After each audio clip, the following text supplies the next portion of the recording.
Assalomu alaykum. Men Farg'ona viloyati Qo'shtepa tumani Shahartepa qishlog'idan bo'laman. Familiyam Jo'rayev, otim Bahodir bo'ladi. Mani bu murojaatim O'zbekiston Respublikasi Prezidenti Shavkat Mirziyoyev Miromonovich nomiga bo'ladi.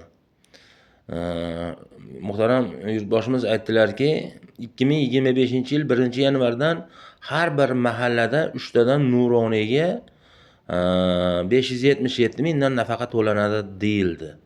Yurtboshimiz bu qarorni chiqardilar, lekin amalda bajarishmayapti. Iltimos qilaman, bu yurtboshimiz chiqargan qarorlarni ta'minlanishida mas'ullar o'z nazoratlaringga olishlaringni iltimos qilaman.